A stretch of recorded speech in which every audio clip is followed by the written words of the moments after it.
पूर्ण केलं आणि त्यानंतर ते इथल्या शाळेमध्ये शिक्षक म्हणून त्यांनी आपली नोकरी धरली.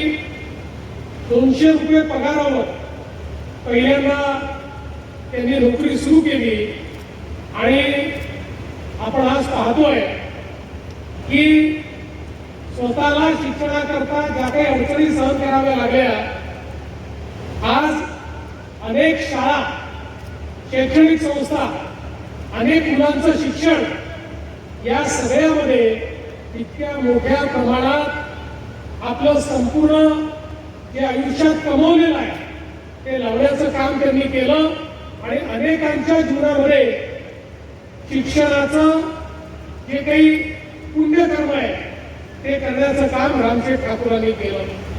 पण त्याच वेळी या रयत शिक्षण संस्थेने त्या ठिकाणी त्यांना संधी दिली. त्या कर्मवीर भाऊराव पाटलांच्या योजनेतनं त्यांना शिकायला मिळालं. मला असं वाटतं की जशी एक लवंगाने आपली गुरुदक्षिणा दिली होती तशी गुरुदक्षिणा देणारे आमचे रामशेठ ठाकूर आहेत. त्या रयत शिक्षण संस्थेच्या जवळपास अनेक प्रमुख इमारती, शाळा असतील, कॉलेजेस असतील, याला सगळं हाताने त्यांनी मदत केली. आताच वहेजींनी सांगितलं 135 कोटी रुपये आणि दरवर्षी एकही वर्ष असं जात नाही की ज्या वर्षी रामशेठ ठाकूर रयत शिक्षण संस्थेला त्या ठिकाणी आपली मदत देत नाही. त्यामुळे एक लवण्याप्रमाणे आपली गुरुदक्षिणा गुरुनी न मागता देणारे अशा प्रकारचे रामशेठ ठाकूर हे आपल्याला खरोखर अतिशय प्रेरणा देणारे आहेत आणि त्यांचा प्रवास देखील थक्क करणार आहे. मी ज्यावेळी हे पुस्तक वाचत होतो त्यावेळी मला त्याच्यात बघायला मिळालं की साधी नोकरी करत असताना त्यांना पहिली संधी आली.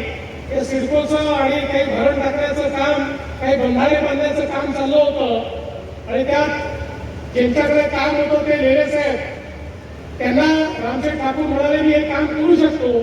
त्यांना विश्वास नव्हता पण तरी देखील रामशेठ ठाकूरांना 10,000 रुपयाचं काम मिळालं. घरचे दागिने गहाण टाकले, पेढीवरनं 5,000 रुपये उचलले आणि पहिल्यांदा ते काम केलं आणि पहिल्या कामामध्ये त्या ठिकाणी 2,500 रुपये नफा कमवला.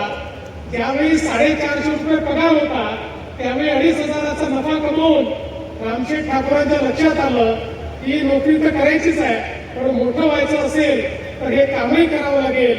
मग 50,000चं काम, त्यानंतर 1 लाखाचं काम, असं करता करता ते आपलं काम वाढवत गेले आणि मग ज्यावेळी सिडकोनं त्या काळात 1 कोटी रुपयाचं काम काढलं आणि आपल्याला कल्पना आहे अनेक वेळा इथे तर त्यांच्या संघर्षात स्थानिकांकरता संघर्ष आलाय पण त्यावेळी फक्त मोठे कंत्राटदार 1 कोटीचं काम करू शकणार होते.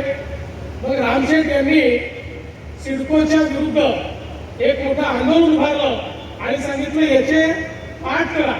हे काही एक काम नाही आहे, याचे पाठ करू शकता आणि इथल्या सगळ्या भूमिपुत्रांना एकत्रित करून सगळ्यांना थोडं थोडं काम देऊन ते काम त्या ठिकाणी पूर्ण केलं आणि त्यातनं कशा पद्धतीनं काम करता येतं